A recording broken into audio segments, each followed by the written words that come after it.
Bonjour Sylvain Maillard. Bonjour.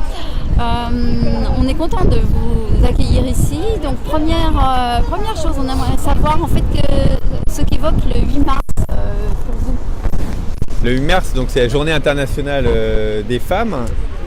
L'idée avant tout du 8 mars, pour moi, ça a toujours été une date symbolique puisque dans cette période-là, alors ça change en fonction des années, mais on sait qu'un homme qui travaille du 1er janvier au 31 décembre gagne une somme et une femme doit travailler en moyenne jusqu'au 8 mars ou à peu près de la date du 8 mars pour gagner la même somme. Et donc qui montre l'incroyable fossé entre les droits classiques de notre loi et en fait les droits réels et la réalité.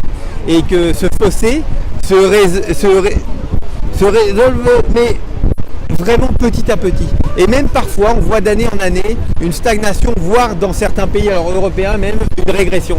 Donc on a l'impression que c'est un combat qui est sans fin.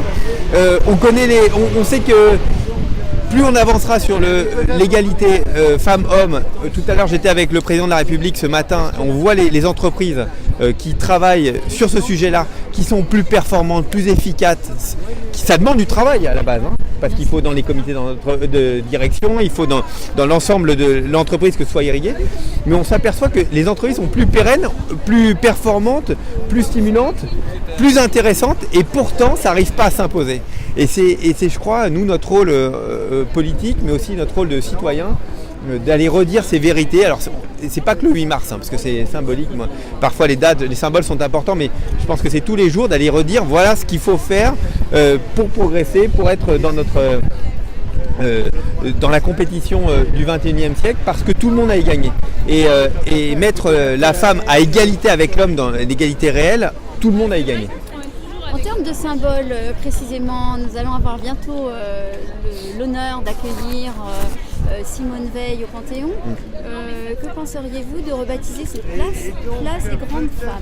Alors moi je ne fais pas partie de ceux, je vous le dis très clairement, qui veulent absolument, comme l'écriture inclusive et tout, moi je pense que ça fait partie des symboles qui font, une fois qu'on a adopté le symbole, on croit qu'on a résolu le problème.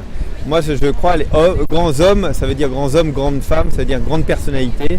Et d'ailleurs, le fait que Simone Veil y rentre, avec son mari d'ailleurs, hein, c'est un beau symbole, hein, parce qu'on parle rarement de son mari, et pourtant c'était un couple fusionnel qui, au-delà de l'histoire incroyable de Simone Veil, l'histoire de ce couple est assez incroyable.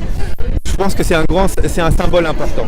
Donc pourquoi pas, c'est la place des grands hommes, des grandes femmes et des grandes femmes. Je crois surtout la place des personnalités incroyables qui font la France, qui font ce que l'on est et ce que l'on sera. Donc voilà.